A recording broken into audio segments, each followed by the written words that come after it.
Good morning, everyone.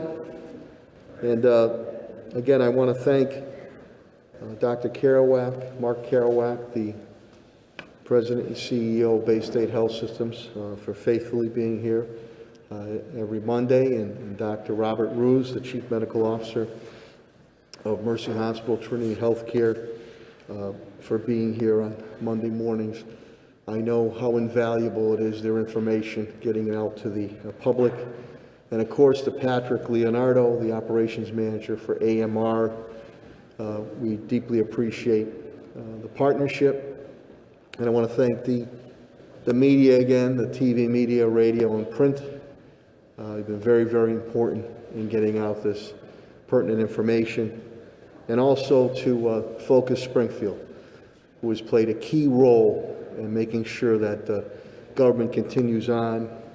And I always thank my cabinet heads down the rank and file, tested and true through a number of natural man-made disasters. I want to give a shout out specifically to IT with Andy Doty and Bobby Maggi and crew, and on the school side with Paul Statz Foster and his team.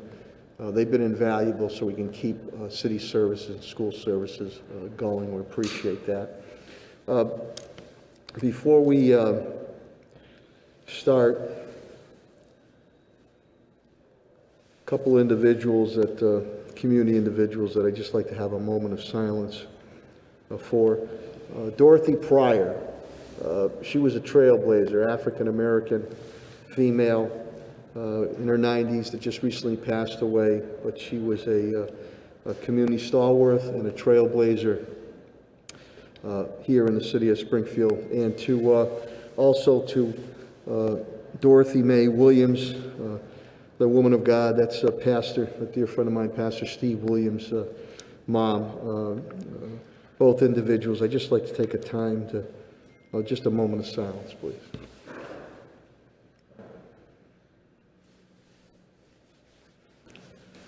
Thank you very much, and may God rest their souls.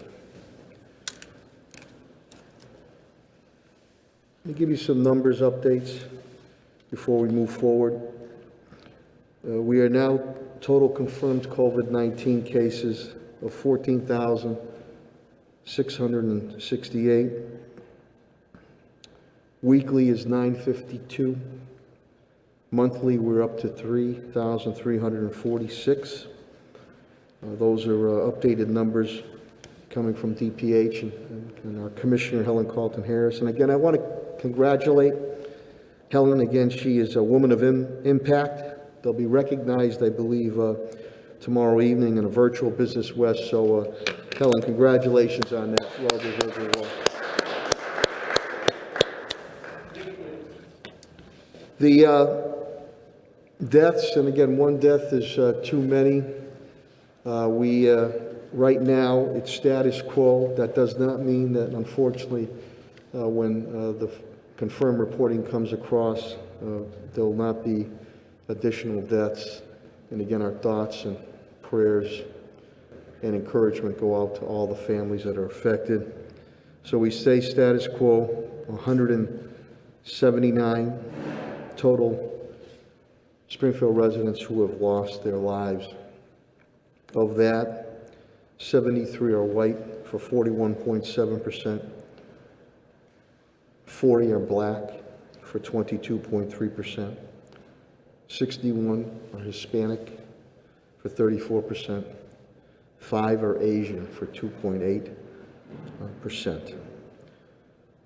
Long-term care facilities, that is held pretty stable. It sticks at 58. The increase has been with residential, which is 121. I don't want to forget our lovely sign language young ladies that are here. Thank you for faithfully always being here. We appreciate that. The big question that has come across is the vaccines. When are more shots coming our way? Commissioner Calton-Harris and I, as has Dr. Roos and Dr. Kerouac, continue to advocate diplomatically, aggressively for more vaccines and more of it coming from the federal level. but I've voiced that to Governor Baker. I am very hopeful that Governor Baker will be making an announcement as early as today when it comes to more vaccines coming to the city of Springfield and a mass vaccination site. I know many seniors are concerned and yearning for that vaccination. I've received a number of calls and emails here at City Hall and at my home. And Helen and I, and as is Dr. Kerouac and Dr. Roos, we are fighting tooth and nail to get vaccines here more in the city of Springfield. So I'm very hopeful that Governor Baker will be making an announcement as early as today pertaining to that situation. And again, that is done through DPH, Department of Public Health. So we'll continue to advocate on that, as we will on Stop the Spread, Governor Baker's Stop the Spread and testing. We partner with AMR Patrick Leonardo. Commissioner Calton-Harris will speak about some neighborhood sites that we're going to be putting together.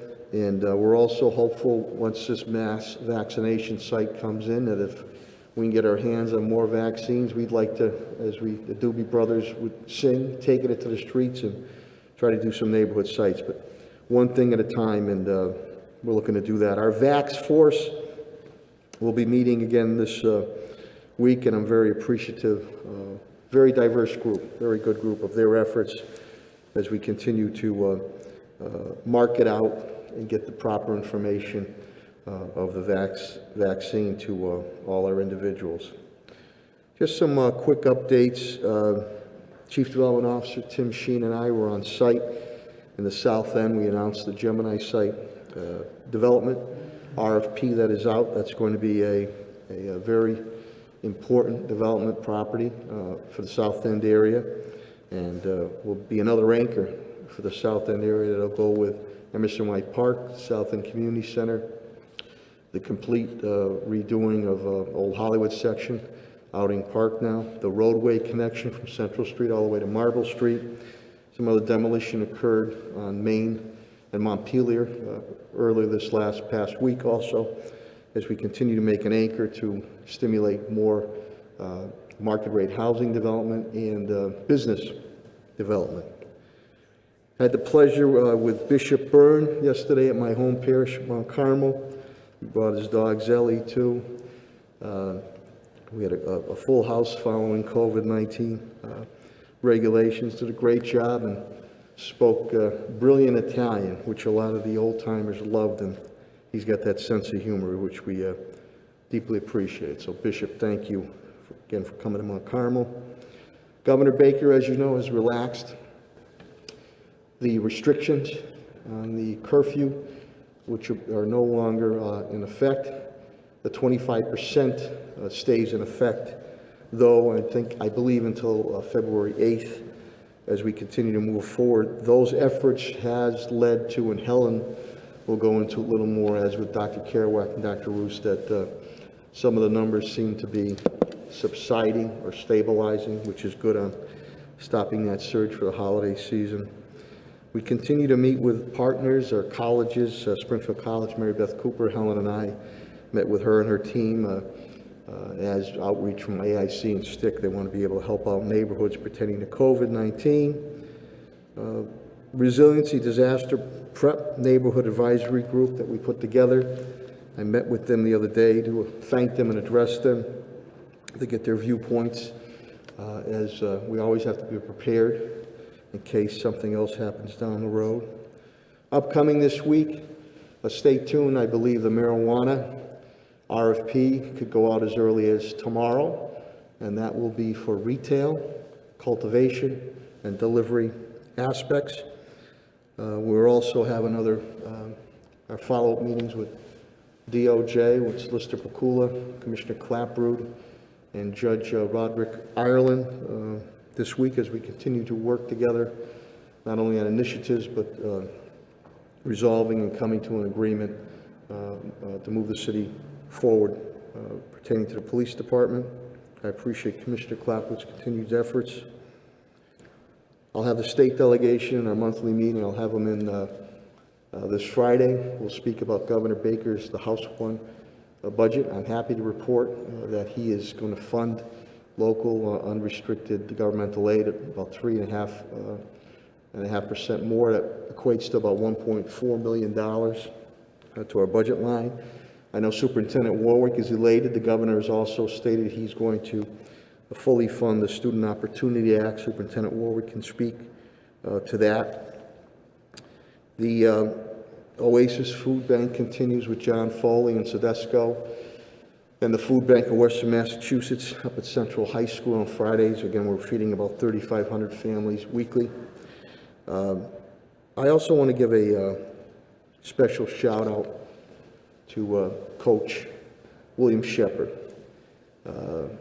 Coach Shep out of Putnam Vocational Technical Academy, an award-winning state champion, Western Mass champion, Division I basketball coach who decided to retire.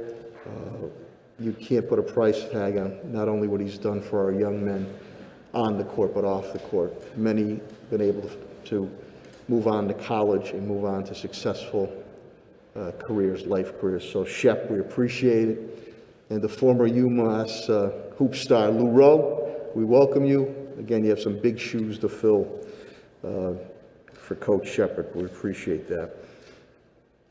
Commissioner Clapperud, just briefly on update, she is down 16 to COVID. That number has gotten better as we stayed on top of working with Helen on testing and vaccines. Not a bad week or weekend, but we still have the underlying efforts you'll speak of arrests continuing to be made on guns and drugs, and individuals again being let go on low bail, GPS, just cutting them off, and being rearrested as young as 15 years old. And I hope that individual gets the help that he needs. 15 years old, second time we've picked him up with loaded weapons in less than a couple months. And that's not what our neighborhoods want to see here in the city of Springfield. I want the court systems to hold these repeat violent criminal offenders. Commissioner Calvi indicates to me he is down 11 with COVID-19, but they have to do some heavy-duty testing of about 30 to make sure that there's no spread. Superintendent Dan Warwick indicates to me that we're over 5,694,490 meals that have been served to our students and families since the onslaught of this COVID-19. That's breakfast, lunch, dinner, and snacks. 105,240 went out just this weekend. We continue to retrofit our schools to prepare to get back in the schools when it is appropriate. Winter sports has started. Again, I want to thank Commissioner Helen Calton-Harris on the testing. Superintendent Warwick will give you an update on that. He'll update you on the governor on the school Student Opportunity Act. DPW, Director Signoli, Chris Signoli indicates to me he's down 2. This is the last week for your Christmas trees to get picked up during your recycling pickup. Last week, if you still have your Christmas trees that have to get out in your front lawn or front stoop area. On finances, my CAFO, TJ Plan, indicates to me, again, since this has started, deficit of 7.5 million revenue law. This year, FY21, we're down 2.6 million. Combination of deficit and grants spent is 28.5 million.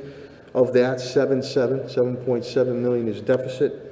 20.8 million is grants, and again, we continue to do what we did with past natural and man-made disasters.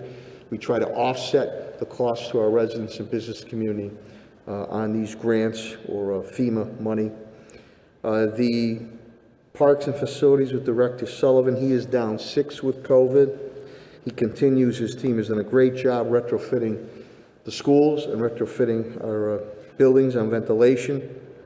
He will bring up to you, as Commissioner Calvi will, I know it's been very, very cold out there, ice safety, stay off the ice in ponds or lakes. Echo Dev, Director Tim Sheen is down 1 with COVID. He will give you an update on the federal and state programs. They're monitoring the PPPs, Common Capital. Some loans are going to start going out this week. He'll mention the Gemini site.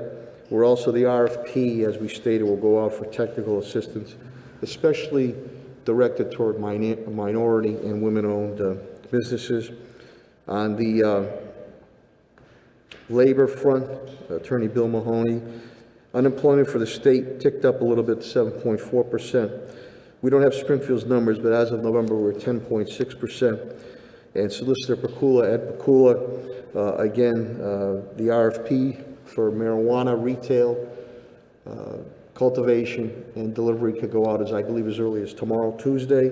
And again, we have the updated our continued meetings with the Department of Justice, with Solicitor Pakula, Commissioner Clapprood, my city team, and Judge Ireland.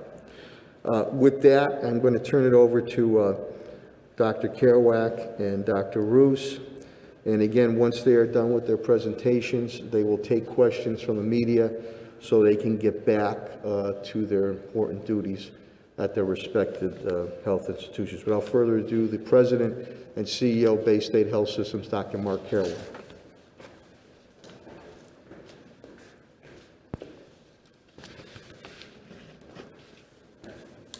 Well, good morning, everybody. Thank you, Mr. Mayor, for the opportunity, and thanks as always for the cooperation of your team. Don't fall off your chairs, but we've got some good news today. The rate of COVID-19 cases has begun to decline, both across the country and across the state, and more locally as well.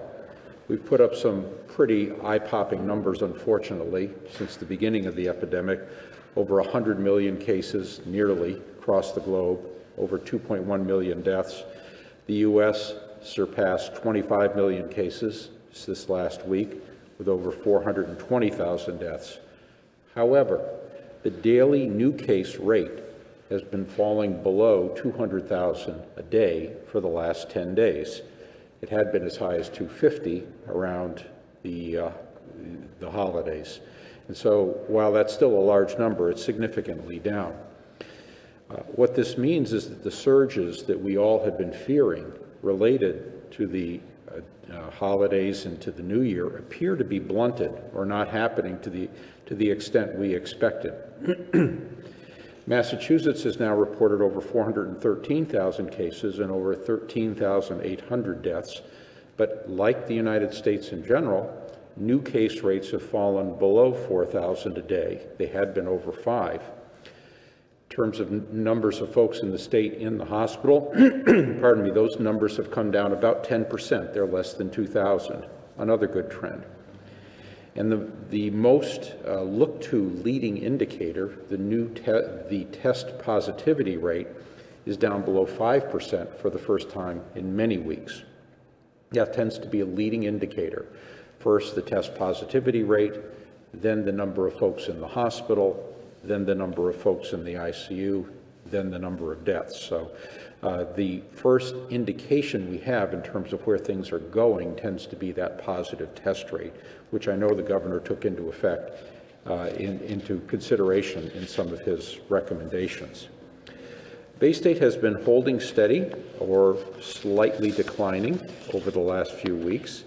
We have 143 folks in our 4 hospitals today, 109 in our Springfield campus, 34 in our community campuses, and 13 requiring critical care. We are making better use of the recommended treatments to get people better faster, and we've started in over 50 individuals according to a protocol, to discharge people to home with home oxygen if they are stable. And that, of course, then reduces the number of folks in the hospital. I haven't shared this with you in a while. This is my low-tech graphic of our epidemic curve. And you can see the blue bars are the number of people in the hospital at any given time.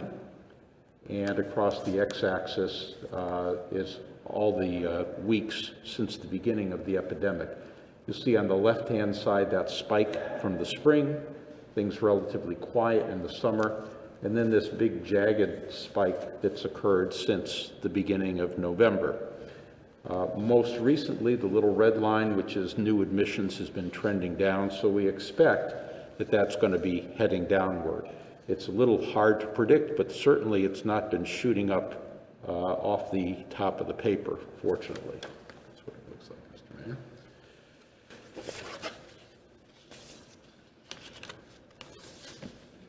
Our overall test positivity rate is 6.5%, a little higher than the state, but the lowest it's been, again, in many weeks.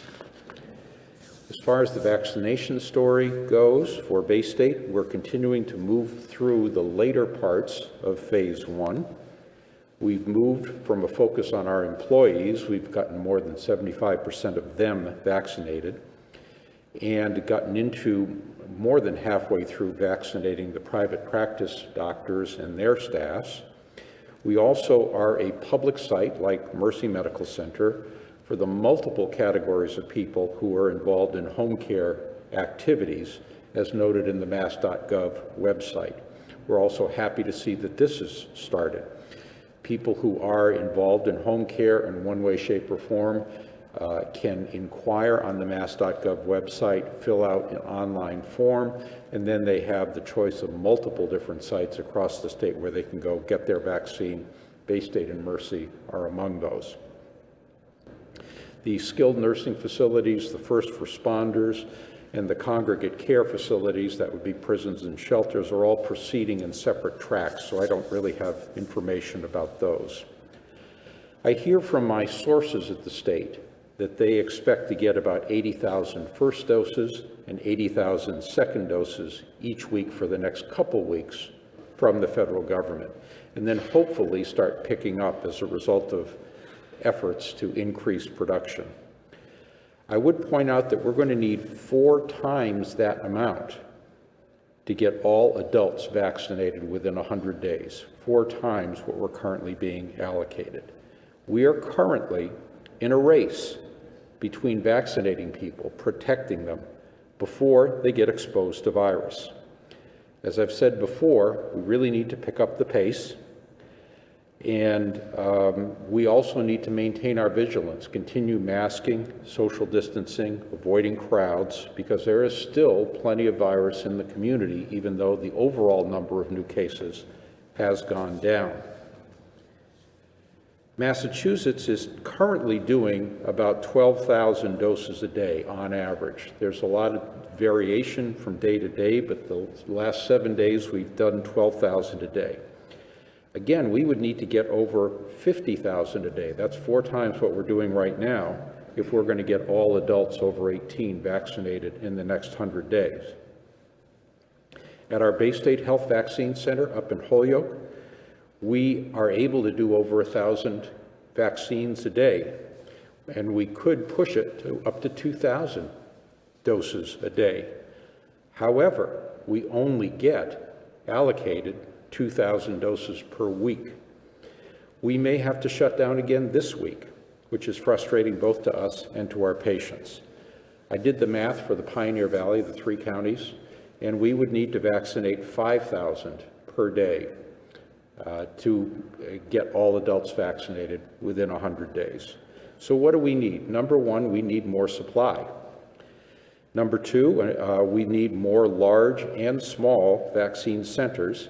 And I'm keeping my fingers crossed for a couple of new products, likely the AstraZeneca and Johnson & Johnson products. The state has been more flexible with their rules. If we have supplies left over, that is to say, you could get down and start giving some to patients if you had some left over from all of those other categories. Thus far, this has not been an issue for Bay State Health. We've managed to use up all of our allotments for phase 1 types of individuals. We are in discussions with the state and are hopeful that a large site will open in Springfield, and we're certainly ready to assist in any way we can. I expect to hear this week about when we'll be allowed to move into phase 2. That would be patients. And there are a number of different categories based on age, comorbid conditions, in other words, chronic diseases folks might have if they don't meet the age criteria, as well as a whole group of people called essential workers. There's a big long list of individuals whose work requires them to be in the general public. Just looking at seniors, there are over 1 million seniors in the state over the age of 65. So we would need to do 10,000 doses a day just to cover those seniors, never mind the essential workers. The mayor mentioned the governor's changes in terms of loosening some of the restrictions. Indeed, they've rescinded the nighttime curfew. They've rescinded the early closure of businesses at 9:30. However, they've maintained and extended the limits on gathering sizes to 25% of capacity.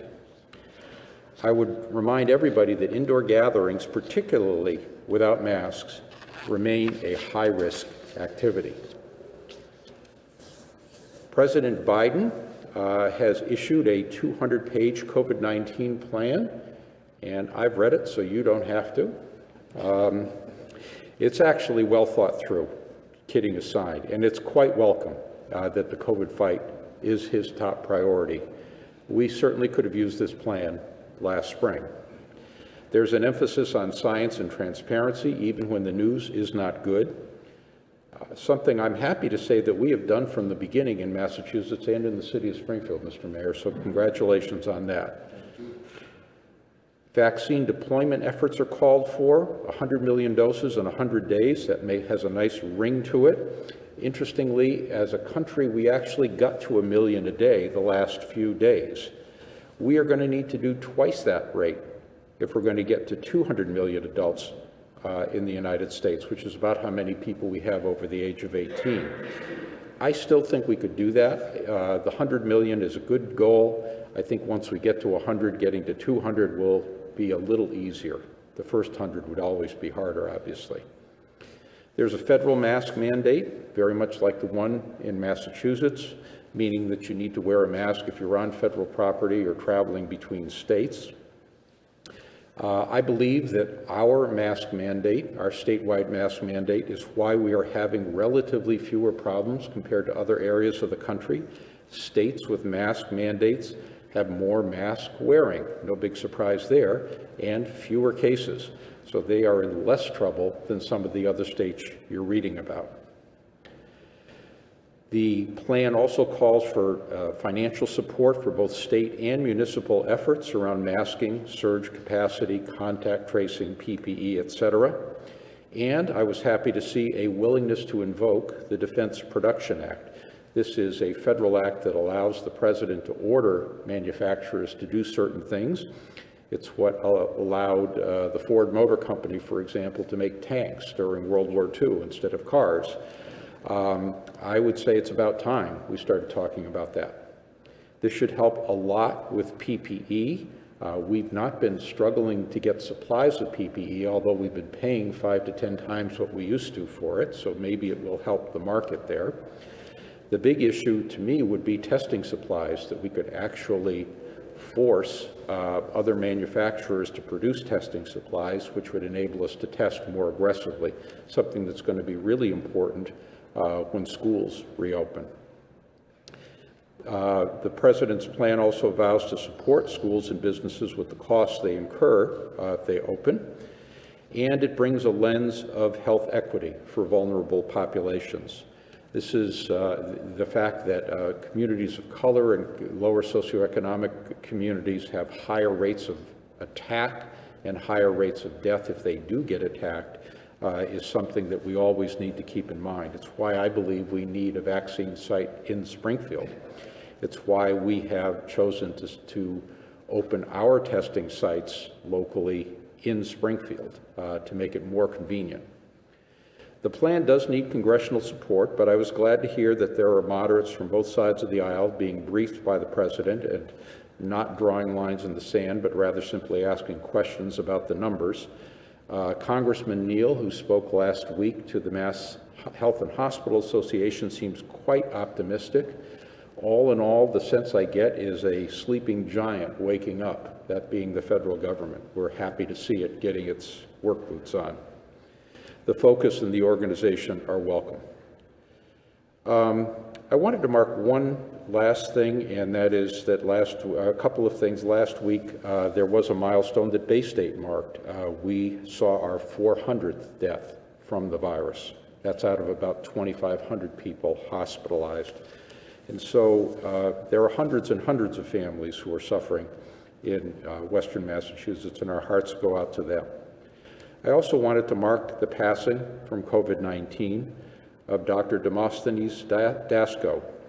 Demos Dasko was a great guy. Thank you. You're right, Mr. Mayor. An immigrant from Greece who trained at Yale in neurosurgery, came to the city in 1965. He was the chief of our neurosurgery service. He was on the medical staff at Bay State Health for 50 years. I actually saw him operating in his mid-80s. An amazing man. People like Demos are on my mind every day. My hope is that we can lose as few people as possible up until the time when we can declare victory as a result of aggressive vaccine. So it's a combination of moving as fast as we can on vaccination and holding the discipline of all those public health measures of masking, social distancing, and avoiding crowds. If we can keep our eye on those two things, we're going to come out okay from all of this. So, as always, thank you. Oh, and by the way, the rules on all those masking and things still apply if you've been vaccinated, so it doesn't mean it's a mask holiday until the governor says so. So, thank you, Mr. Mayor. Appreciate the opportunity. Appreciate you, Dr. Kerouac. Thank you, Dr. Kerouac. We'll now bring up Dr. Robert Roos, Chief Medical Officer of Mercy Hospital, Trinity Healthcare.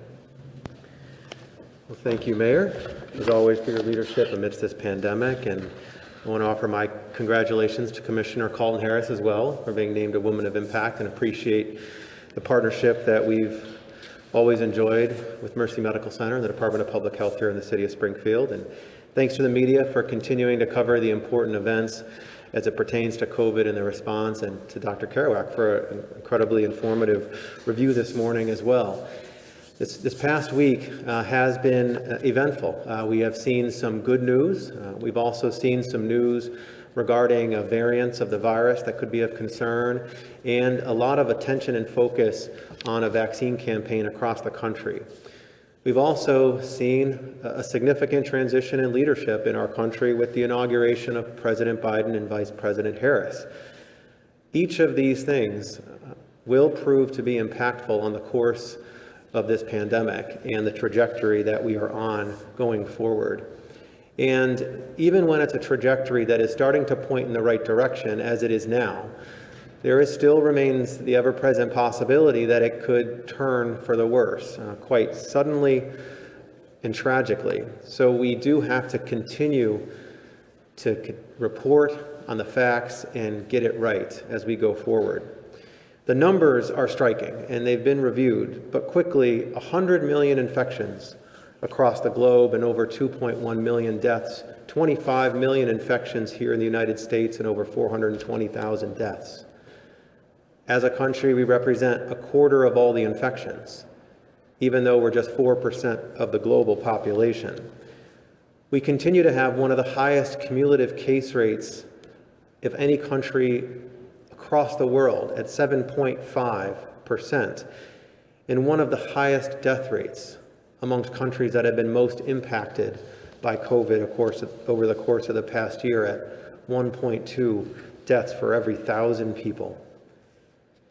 We've also only administered 22 million vaccinations over the course of the past 2 months, of about 42 million that have been distributed across the country.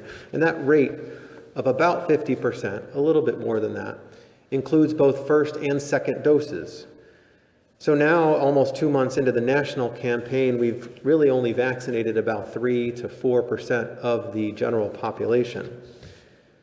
So when President Biden lists restore trust with the American people, mounting a safe, effective, and comprehensive vaccine campaign, and mitigating the spread through masking, testing, data, treatments, workforce, and public health standards as the first, second, and third goals of the national strategy for the COVID response, there's a lot of merit.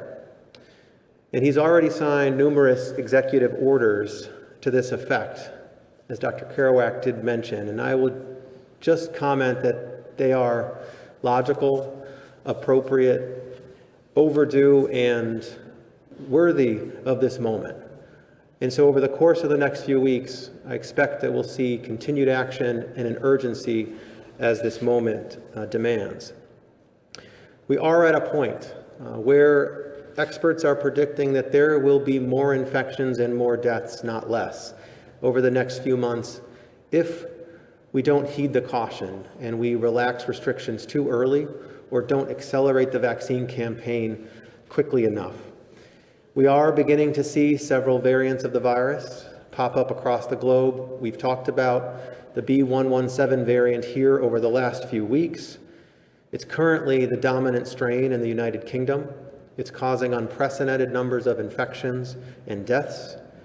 We know that it's here in Massachusetts. It's in states surrounding us and across the country. And it could spread very quickly if we don't do the following things. We must first continue to reinforce the precautions that we've been recommending since day one, with masking and distancing and avoiding gatherings, even if you've been vaccinated, as has been said. We also need to continue to study the science and accelerate any analysis on this variant and others on whether or not there would need to be enhanced precautions or additional precautions in the context of a more infectious variant, which could mean different types of masks, different types of restrictions, or reducing the amount of time that we spend together. And third, we need to continue to study the effectiveness of the vaccines that are currently available to ensure that we have protection, not only against this variant, but others. At this point, it's not known if the variant in the United Kingdom is more potent or more deadly. Initially, the evidence would suggest that it was not. It was leading to more infections and thereby more hospitalizations and more deaths with the natural course of the illness. However, last week, there was a report released in the United Kingdom that did show a higher mortality rate than expected from this variant. And that data is now being analyzed here in the United States for its validity, as more data is also being gathered. And so this remains an open question. And one that's of great importance for us from a public health perspective as we move forward. The good news is that there is solid information that the Pfizer and Moderna vaccines do confer good protection against this variant. There have been studies looking at the numbers of antibodies in the bloodstream from those people that have received the vaccine and have been been exposed to the variant, and it is showing levels that it seemed to confer protection against both. The concern is that they may not be as protective. And Moderna came out with a statement today against variants that are currently circulating in South Africa, for example. While there still may generate an antibody response, the numbers of antibodies seem to be less than those to the other variants. And so they're already beginning a process to modify the vaccine and create boosters if it is needed in the future to other strains and variants. And while that's remarkable and amazing from a scientific perspective, it also gives some pause regarding if this is a viable strategy time and time again. And it takes time and it takes investment. And I would argue it's not a strategy that we want to rely on changing every few weeks or months. And so the message to me is very clear. We must continue to double down on our mitigation strategies now. The CDC models that the variant could be the most dominant strain by March, and the numbers of infections could go up, not down, even with 1 million vaccines administered per day. The New York Times this weekend also published some modeling from epidemiologists at Columbia University that estimates another 158 million infections here in the United States by the end of July, even with restrictions in place, but that we could see dozens of millions more if they're relaxed too early, like in February or mid-March. The rate at this point of vaccination is just not quick enough that we can protect the large population that we have that fast. And so if we relax restrictions too early, the virus will continue to spread, and we could be at risk of taking one step forward, but 2 steps back. The situation here in Massachusetts is not that different from that across the country. We've seen 475,000 infections over the course of this year and nearly 14,000 deaths. And even if that's an underrepresentation of the total number of people that have contracted the virus this year, that still puts us at about 7%. And that's not significant enough to contribute to herd immunity in the slightest without a vaccination rate that would get into the 70s or 80s. As of last Thursday, in the state, we've administered about 360,000 doses of the 592,000 that were shipped so far. And so, similar to the country, we vaccinated only about 3% of the population here in Massachusetts. Something that, as was stated, we clearly do need to move faster and with a larger scale. The good news is that we have seen a flattening and a slight decrease of cases, both new cases, hospitalizations, and deaths across the country and here in Massachusetts. At Mercy Medical Center, we've also seen a slight decrease, although we do still continue to see relatively high numbers of COVID patients. As of this morning, we have 33 COVID patients hospitalized, 4 of whom are in our intensive care unit. That, of course, only represents a fraction of the numbers of cases that we see when we look into our outpatient areas, our emergency departments, and patients that are being screened prior to their procedures. We also are successfully treating patients who are recovering and discharged to home, and we continue to treat all patients for all types of care. And so I do again want to reiterate that this is not the time to delay or put off or cancel necessary care, as that can have significant negative impacts on your health. In regards to our vaccination campaign at Mercy Medical Center, we've administered over 3,800 doses, with nearly 1,200 colleagues having received their full vaccine series. We are vaccinating all eligible people in phase 1, which includes healthcare workers, residents, and staff of long-term care and congregate care and first responders. And we're eager to move forward into phase 2 in order to vaccinate more of the community, and particularly those that are at risk based on their age and their health conditions. But I also want to be clear that we need more capacity here in Greater Springfield and more supply. We will continue to advocate for it, and we will continue to contribute what we can at Mercy as well. But just to highlight that, just last week, we opened up our vaccine clinic to the broader community. And the demand for appointments was so significant that it exceeded our capacity for an entire week or even close to 2 weeks of available appointments in just a day and a half. And so while we await additional vaccine supply from the State Department of Public Health, we've actually had to temporarily stop accepting requests for new appointments so that as to not book out too far into the future and deal with the requests that have come in thus far. If you're interested to check on our status at Mercy and throughout Trinity Health of New England, you can go online to www.trinityhealthofne.org/vaccine. But I also encourage you to continually check the Massachusetts Department of Public Health's websites for the most up-to-date information, the locations for clinics where you can receive vaccines, and that is www.mass.gov/vaccine. You can find out when you're eligible and also where you can get a vaccine. Please continue to be patient. This is a very exciting time. Vaccines are here, but they are not the destination. They are the path to get us where we need to, and that path will continue and need to continue to get wider and smoother as we go along. For now, we must continue to stay safe, remain vigilant, practice the mitigation strategies that are in place, stay physically distanced, and limit travel and avoid gatherings for the foreseeable future. Thank you. Thank you, Dr. Lewis. I don't want to make the rest of us here from 22 Mike and 22 Eric, 40 Paul, radio. Any questions or comments of Dr. Kerouac, Dr. Lewis? Paul? Just to clarify on your ICU, how many patients did you say you had? We have 4 with COVID in our ICU. And what's their capacity? So we have an ICU that has a standard capacity of 16. We have 11 patients, I believe, in the ICU this morning, with 4 with COVID. And so we have capacity within our current ICU. We have 13 in a 30-bed ICU. It's one of 4 ICUs we have, but given just to COVID patients.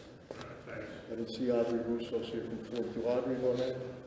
With respect to the variants, have you guys got any information about, I know the second case that was found in Worcester County, any potential spread to the western half of the state?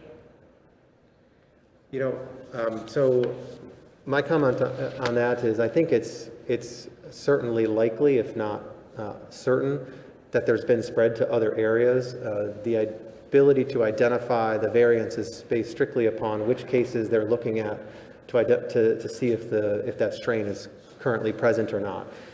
And I can't speak to how the Department of Health is conducting all of that testing, but I would say that it's likely that it's more places than just the 2 cases that have been reported as identified thus far. Yeah, I wanted to say a word or two about the variant. There's been an awful lot of speculation in the press about what the variant could do, what it might do, et cetera. I worry that that's a bit overblown. This virus does cause slight shifts in terms of what it does. It does look like this variant might be more easily spread. The data on which Prime Minister Johnson suggested it might be more serious is quite soft and quite small, and I think it's quite premature for us to jump to any conclusions about it. We do need to do more typing, but given the quality of the vaccines that are out there now, I am not expecting our approach to this to change one bit as a result of the variant almost certainly becoming the dominant strain.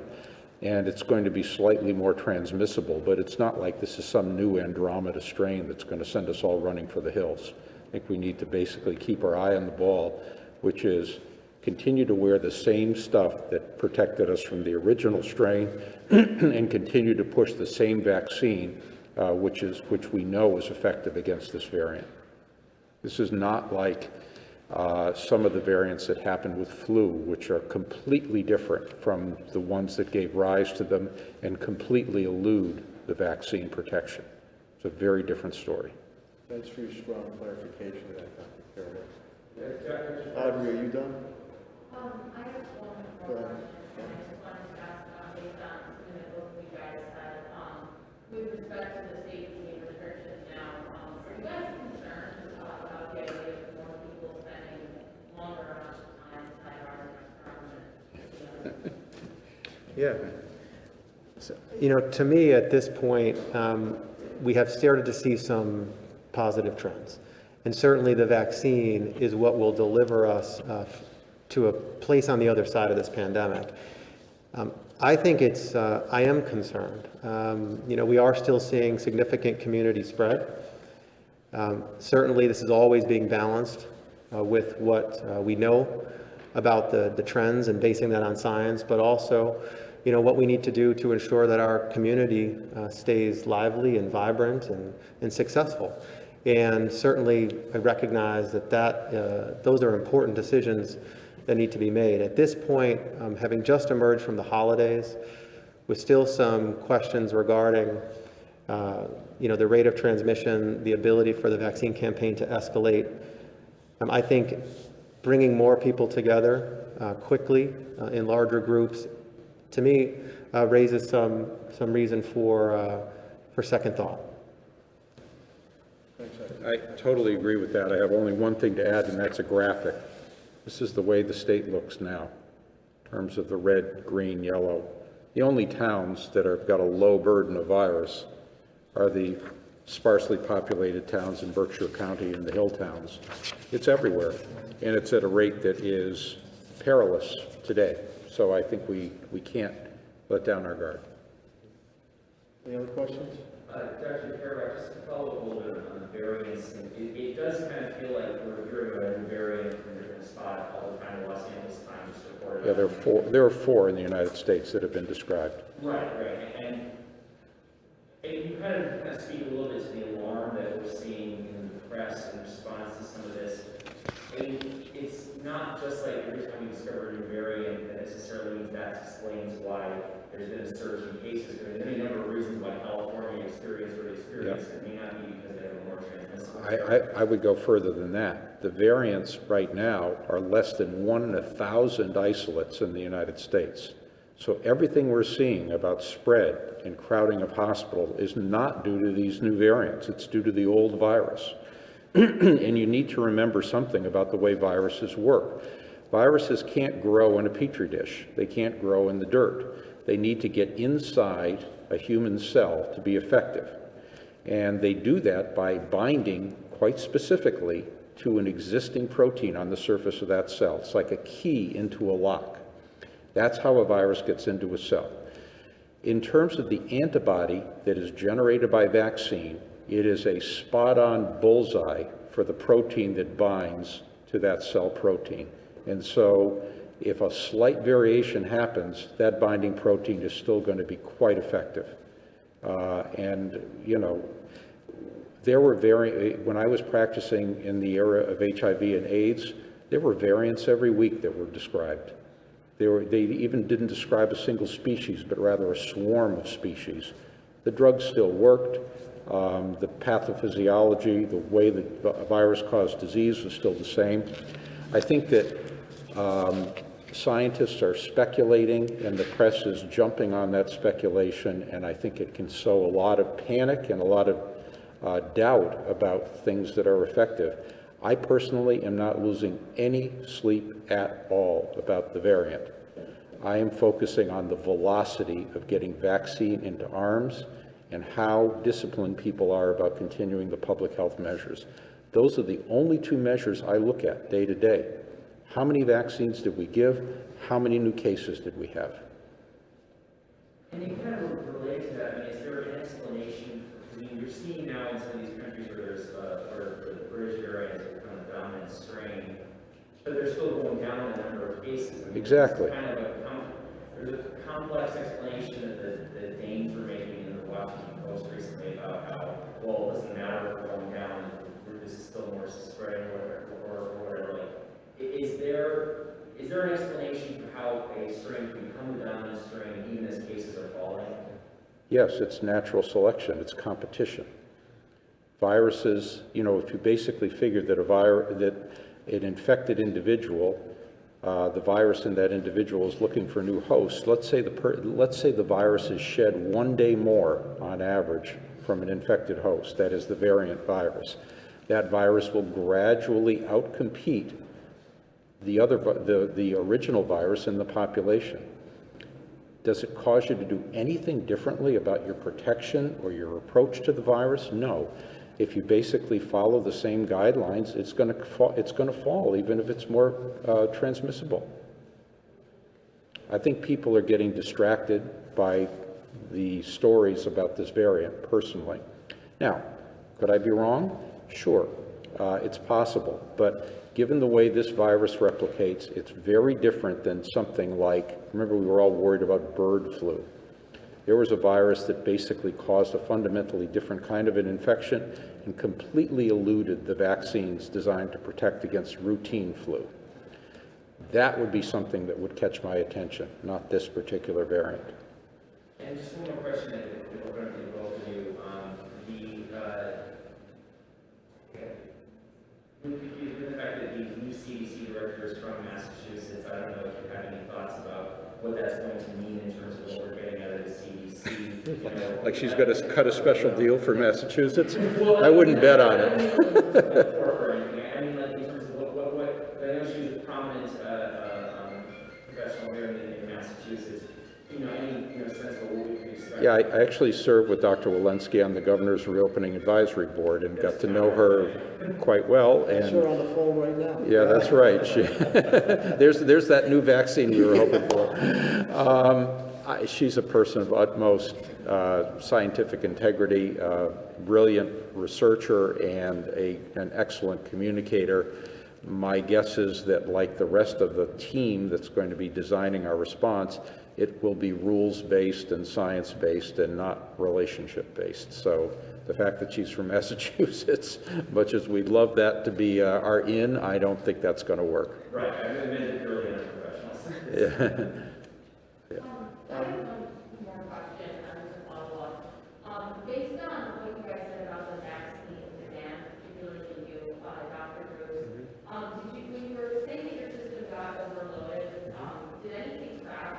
No.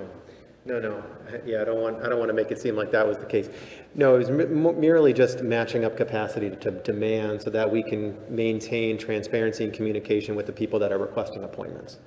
So through our website, instead of continuing to take thousands of requests and booking out 3 and 4 weeks, we just decided to say we're going to deal with the requests that we have now. We're going to direct people that are interested to other sources where they could receive the vaccine sooner. And then when we get more vaccine in, we will just open that back up. It's not a technology thing. It was more of a capacity and demand thing. And I guess is that encouraging to you guys, you say that you're looking at are people following the rules and the rate of vaccination. So this is encouraging to you guys to see so many people Yeah. I've always said that this is an exciting time. I'm enthusiastic about the amount of interest in the vaccine that is coming from the general community, and we are just anxious and eager to move through the process when we have the logistics and the supply to be able to fully support that. Yeah.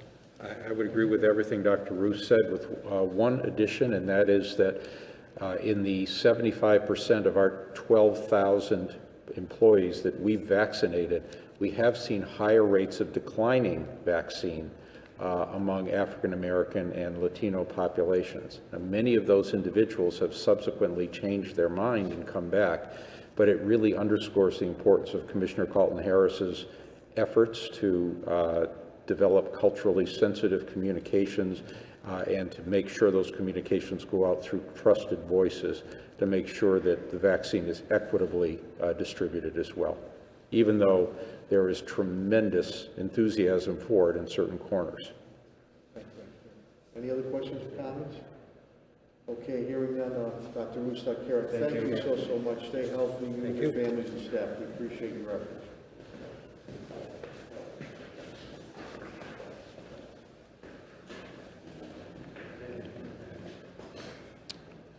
We will now bring up the Health and Human Services Commissioner for the City of Springfield, Commissioner Helen Calton-Harris, for her update. And again, I deeply appreciate her efforts and her team's efforts.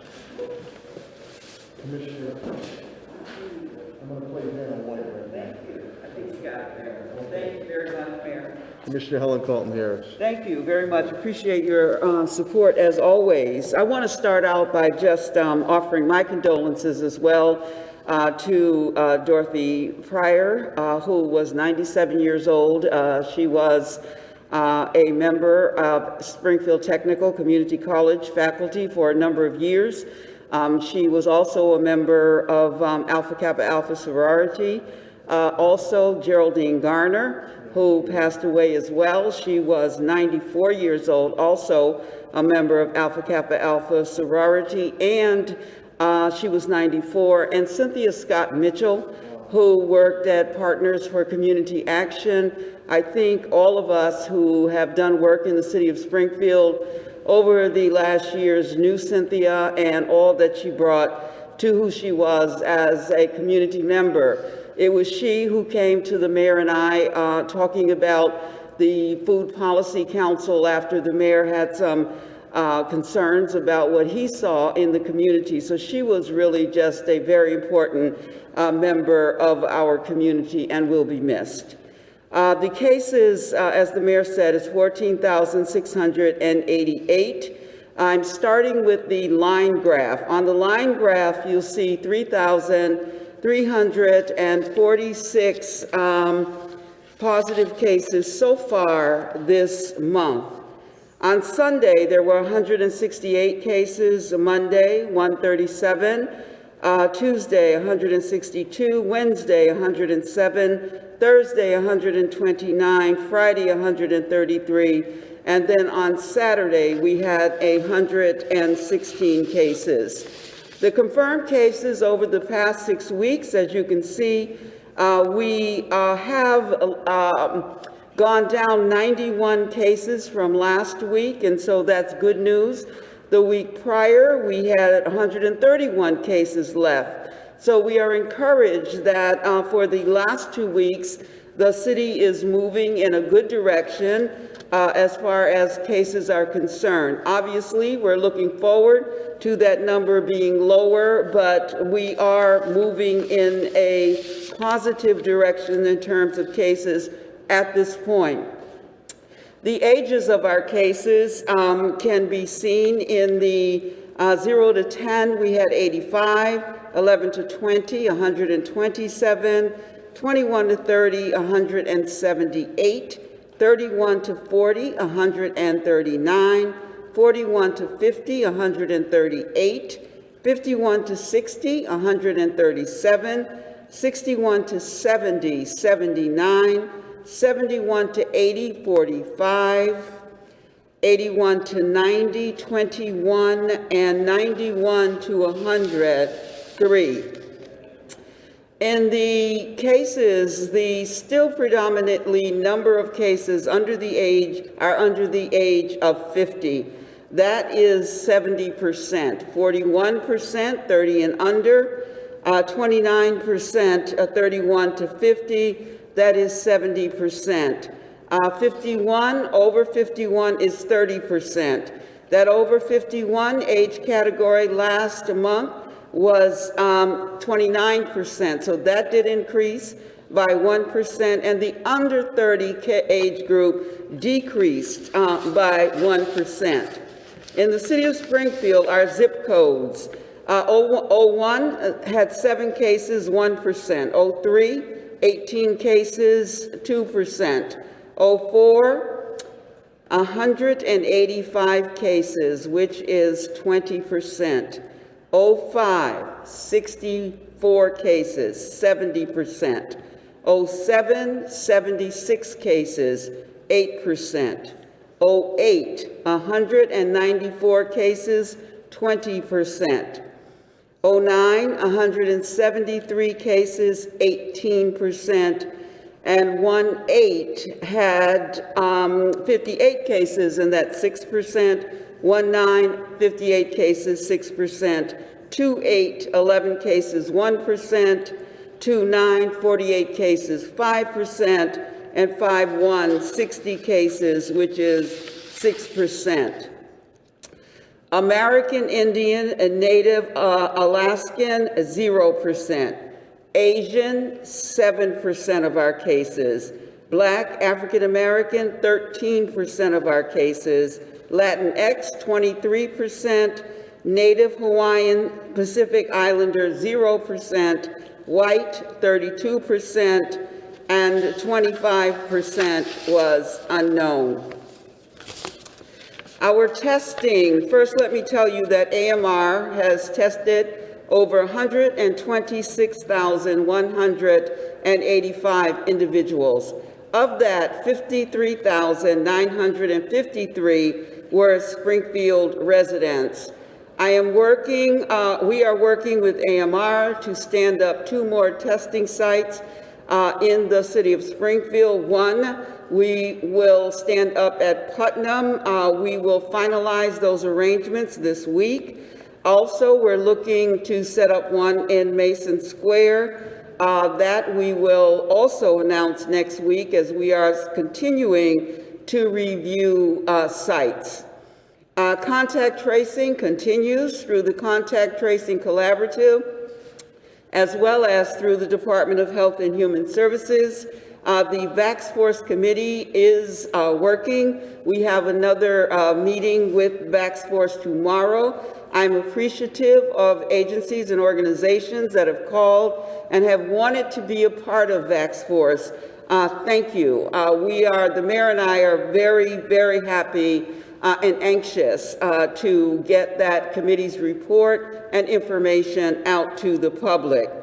Vaccine distribution, the partnership of Springfield Public Schools, AMR, the Springfield Department of Health and Human Services, Parks and Rec, the maintenance staff at the school department work together, and I will tell you that that effort was a very collaborative effort, and it went very well. I am grateful to those individuals. We did vaccinate 1,400 individuals, And so it requires a big thank you on our part. The City of Springfield has a team of individuals that works together and want to make sure that each one is successful. And that is absolutely what we saw there. We do not have information, as the mayor said, about the mass vaccination sites that may be opening up in this area. Hopefully, the governor will give us that guidance at some point in the near future. However, we are prepared to continue our smaller vaccination efforts, but the State Department of Public Health will be the one that will be standing up the mass vaccination sites. The Public Health Council for the City of Springfield passed a motion supporting our using additional vaccine that is left over for populations that we deem as high risk. And so we have done some of that in terms of our outreach and efforts. We have been very clear with the leadership from the mayors. We always try to tell you the truth. The truth is that at this point, we do not have a vaccine. The truth is you need to consider to do the things, wear your mask, wash your hands, and watch your distance. Those are the kinds of efforts that is truth right now.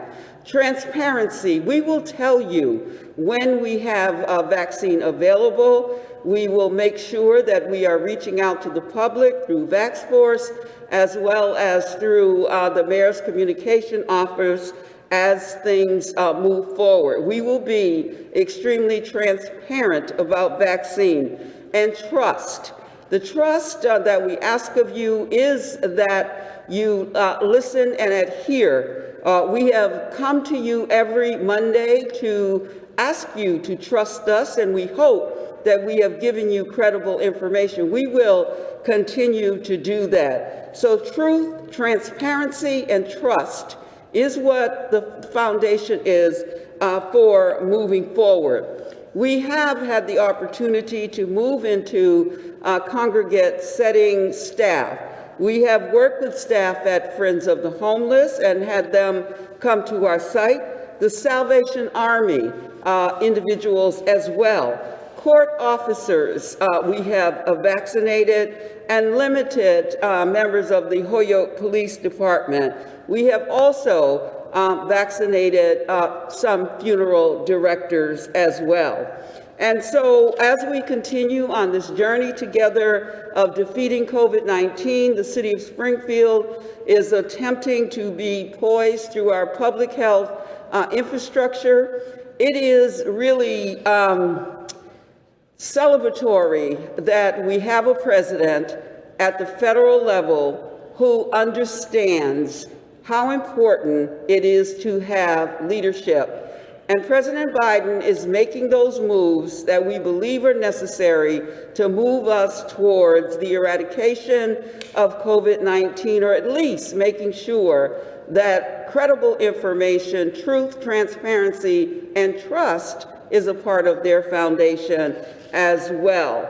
My condolences again go out to my sorority sisters, family, Geraldine Garner, Dorothy Pryor, and Cynthia Scott Mitchell, Partners for Community Action, and their staff and her family as well. Thank you.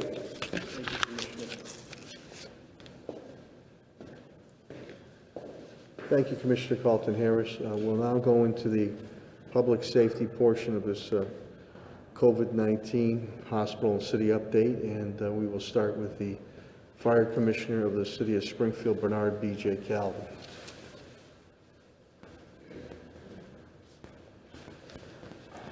Thank you, Mayor. Good morning, everyone.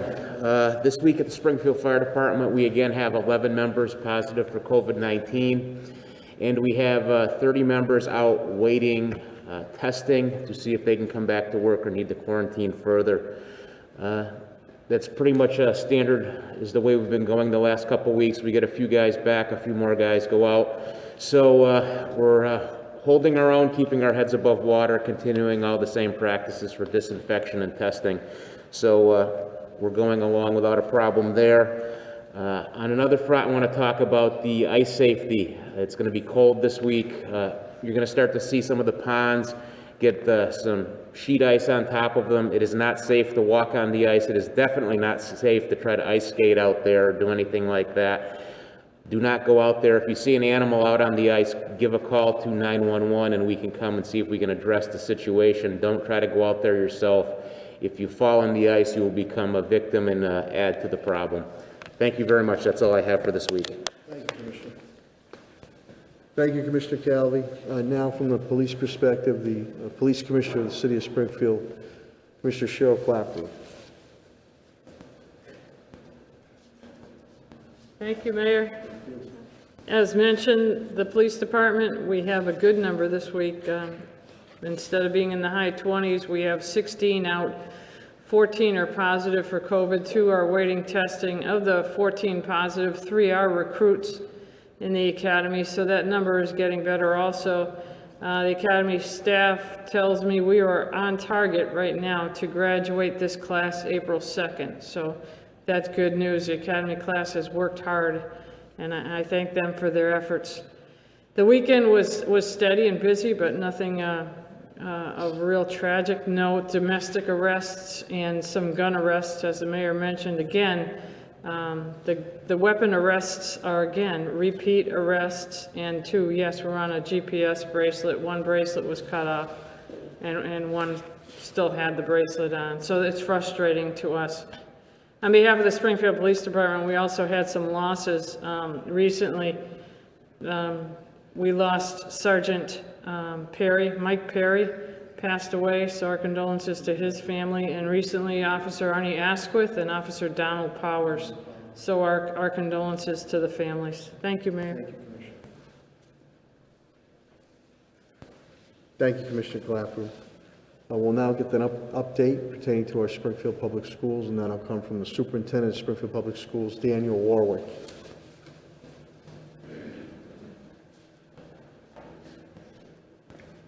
Thank you, Mayor. Morning, everyone. Just as an update on our meals program, we provided 105,240 meals this weekend for families on Friday, and we're up to 5,694,490 meals. So given the food insecurity issues that we experience here in Springfield, we're very, very proud of the staff efforts with that, and I'm proud of my staff and Sodexo, our partner in that process. School committee is taking a look at a plan for a possible school reopening Monday, April 12th, for some grades, a 4 phase-in plan, but with an opportunity in mid-March to take a look at some specific populations coming in sooner, including high-need SPED, our SLIFE ELL students, and some of our vocational students. So again, that would be planned for mid-March, somewhere around March 15th, all subject to our ventilation work, working with our facility department being done, and we expect that it will. And again, over $1 million worth of work funded by the mayor, and then working in conjunction with Pat Sullivan. And our health commissioner, Helen Calton-Harris, saying that based on the COVID rates at this time, this makes sense. So again, we're looking and planning for that return, and working hard with our facilities department to get the buildings ready for an optimal return. Flu shots, again, are optional. They're no longer required as a mandate. But again, working with our health commissioner, we're encouraging families to get the flu shots like we always do, but they're not going to be mandated. Winter sports, we underwent significant testing before we started. Our winter sports program, and basketball and swimming is off and running, but working with our health commissioner, Helen Calton-Harris, we're going to have 3 tests for athletes during the year and their coaches to make sure everyone's safe. And in fact, we have a meeting today to make sure that's going well. You know what, relative to our remote program, again, our remote program has been a big success. We put a lot of work into it and effort into it. And our attendance rate right now is 92.2%.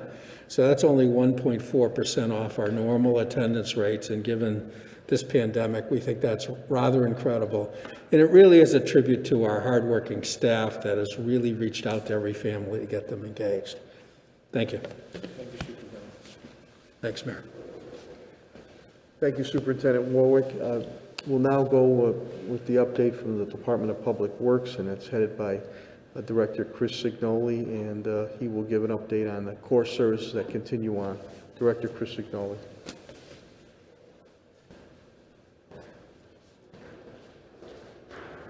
Mayor, thank you. At the DPW this week, we have 2 employees out due to COVID. Last week, there was an issue due to COVID at the burn plant in Agawam that services the city of Springfield's trash, as well as a number of other area communities that had to be shut down. So a lot of communities were scrambling on Friday. City of Springfield was able to get all of its trash picked up and diverted it to another location. And as of this morning, that plant is back open.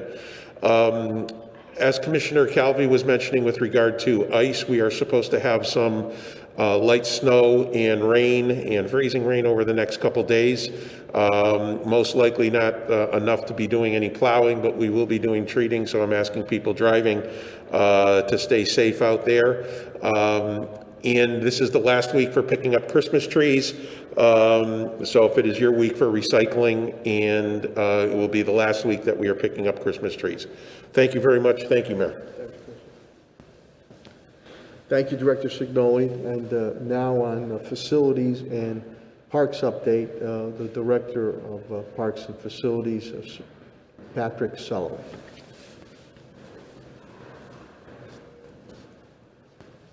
Thank you, Mayor. We have 6 out due to COVID. We continue to complete our work in our school buildings. This will bring us in compliance with the ASHRAE COVID pandemic standards for school and municipal buildings. We're also continuing to work with our Commissioner of Health and Human Services, Helen Calton-Harris, and this is reviewing the Commonwealth guidelines. They're still at the 25% capacity, so many of our locations like the Carriage House here Arena will remain closed until these guidelines are lifted. And last, to echo Commissioner Calvi's advice, parents and guardians, please talk to your children about the importance of ice safety. Commissioner Signoli mentioned it's going to snow, so what's going to happen? You're going to get 2 inches and it's going to look like it's safe. Many of our lakes and ponds have streams that run through them, so that moving water is constantly scouring the underside of the ice. So we need about 12 inches of ice before these areas would be safe. So they will not be safe. And I doubt with in a few weeks when it does warm up, we'll ever reach the 12 inches for this winter season. So please talk to your children to stay off the ice. Thank you. Thanks, Ben. Thank you, Director Sullivan. And we'll now, as I always say, Springfield's in the business of doing business, and you'll get the economic development update from Chief Development Officer Tim Sheehan.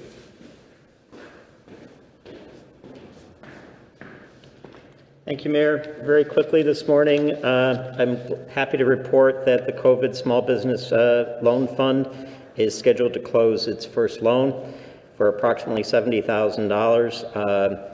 There's 3 additional closings in the queue, and the pipeline is strong for the program.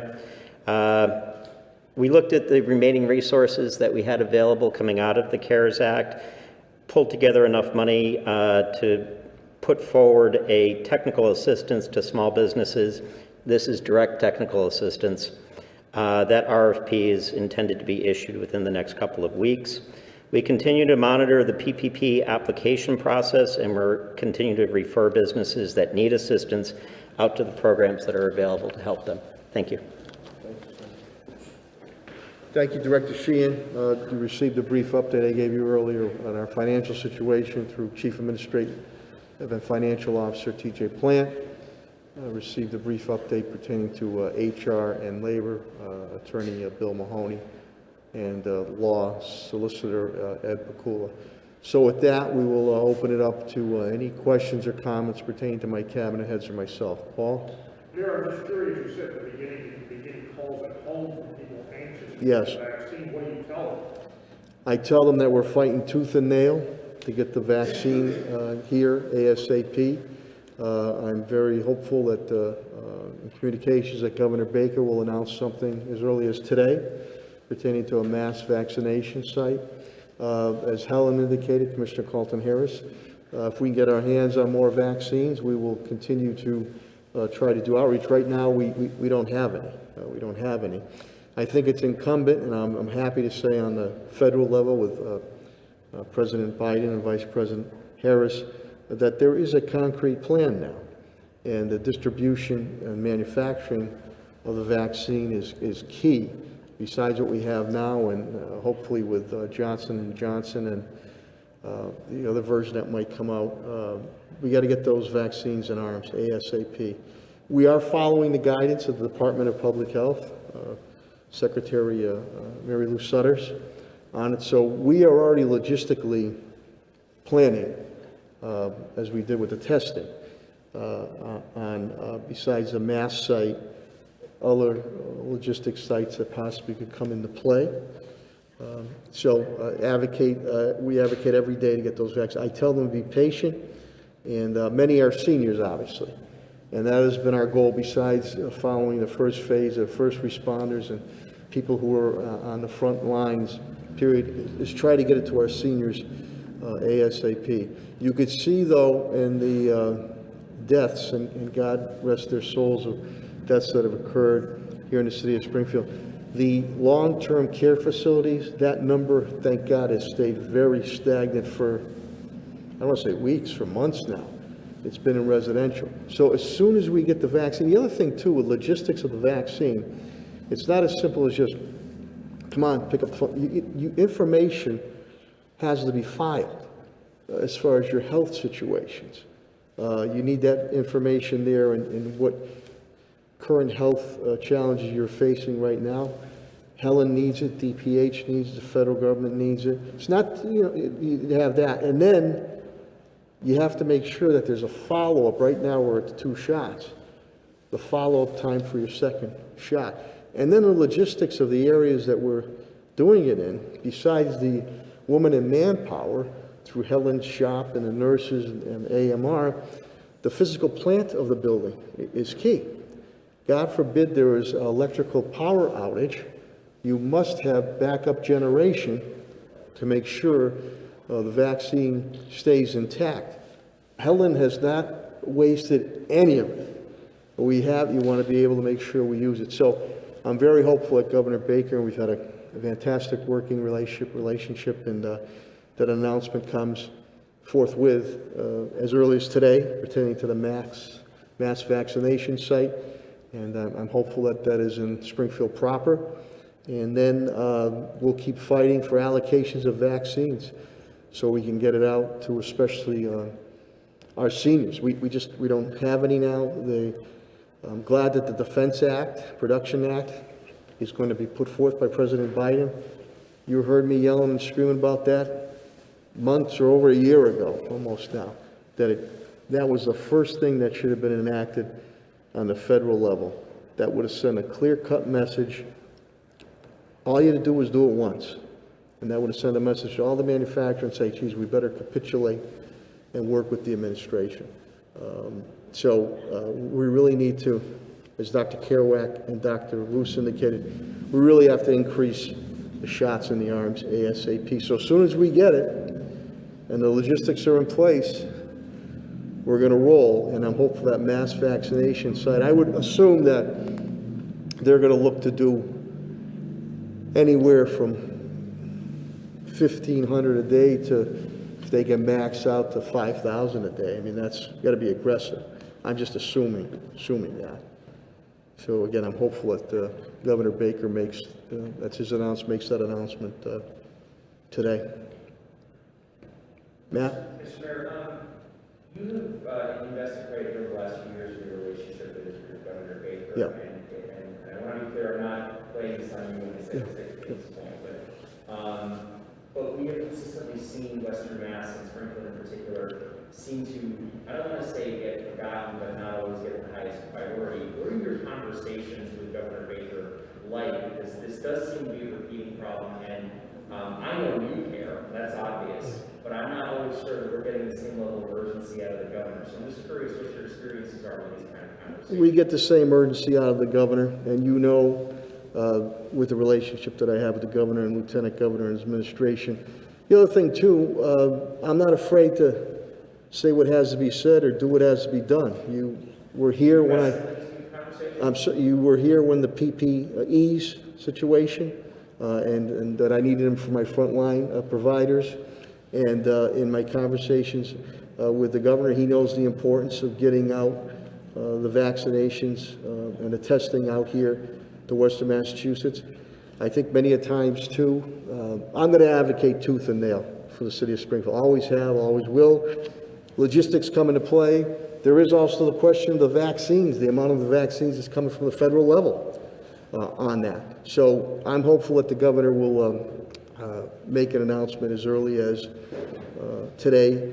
But you know me, I'm not going to sit second fiddle to anyone or anything. So stay tuned. That's for his announcement to be made. But we have a very good working relationship, and I'll always continue to fight tooth and nail for Springfield and Western Massachusetts, and continue my outreach with the governor and lieutenant governor, again putting on the forefront, whether it was with testing, whether it was with PPEs, and now with vaccinations, that we could use them. Yesterday, we also say the same thing to Congressman Neal, who's been a great conduit on the federal level. I mean, the mass production's really got to come from the federal level, but we're ready to roll, and again, I'm very hopeful for announcement to come today and moving it forward. So I know he cares about out here in Springfield, Western Massachusetts too, and I do want to see more of an aggressive pace, and I think you will start to see that. I think people are a little bit frustrated. We all are, and I think the flow chart again had to start at the federal level, and there was never really a master plan coming from the federal level where this could have been ramped up in a more efficient and effective way.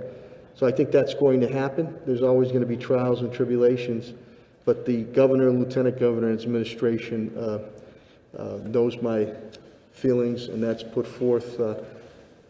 At times can it be aggressive, but it's always a diplomatically aggressive and respectful manner, and they usually follow through on that. So I'm hopeful for an announcement as early as today pertaining to a mass vaccination site. I know he's advocating very heavily on the federal level to get us more vaccines. And I think if you have the master plan, you got to remember, when this first started, you had governors pitted against governors to get supplies and materials. You had mayors pitted against mayors to get supplies and materials. Now there seems to be a sense of that, hey, we're all in this together, and the federal government's going to produce what's needed, and then we're going to trickle it down to the states with a type of master plan and move forward from there. But I think that Defense Production Act was key. It should have been implemented months, if not a year ago. I said it last week or the week before. There needs to be a wartime mobilization.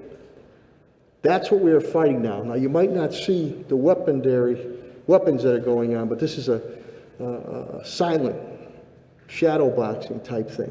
Wartime mobilization. Once we defeat this COVID-19, which we will, everything else falls into place. You don't defeat or subside this COVID-19, you cannot fully move forward. So I think the focus now is coming from the federal level. It's always been here in the city of Springfield and on the state level with Governor Baker. And I'm very appreciative of Dr. Kerouac and Dr. Woods. We coordinate constantly to make sure if there's an uptick that our hospital system could handle it. So, Matt, I'm hopeful that an announcement comes as early as today. Any other questions? I'm sorry to pontificate. I get a little emotional at times, but it's tough when you hear from people that are immune compromised or seniors, and they, which is good. They want their shot, that's good. And I think what Helen and I have created, and Helen, the VAX force is key. There's a lot of misinformation out there. There's a lot of mistrust that's been out there from past situations of many, many years ago. cultural and ethnic aspects. And we need to disprove those things and get it done. Any other questions or comments of my cabinet heads or myself? Okay, I really appreciate, again, the media, TV, print, radio, being here to get out this information. The biggest question we are getting, Paul, you mentioned it, Matt mentioned it, the vaccine. People are anxious to get that vaccine. We are anxious to get the vaccine here from the federal level, state level, and get it to you in your arms, ASAP. So again, I'm hopeful that Governor Baker could be making an announcement as early as today pertaining to a mass vaccination site. Commissioner Calton-Harris and I, with Patrick Sullivan and Superintendent Warwick and the rest of the cabinet head team, are working on logistics of possible other sites if we get more and more vaccine to come in, and that's where we stand. In the meantime, please follow the public health guidelines. They're extremely important. The numbers have, knock on wood, seem to have started to stabilize a bit, if not go down. But we had that happen before when we were in a green, and we want to keep this trend going. And I know it's been very, very aggravating, very frustrating. But your collaboration, cooperation, partnership is deeply appreciated as we move forward. So I thank you for your patience, and I wish you all good health, and go out and have a good day, and we'll keep fighting to get that vaccine here ASAP for each and every one of you, following the guidelines that are set by the State Department of Public Health. God bless you all. Thank you very much.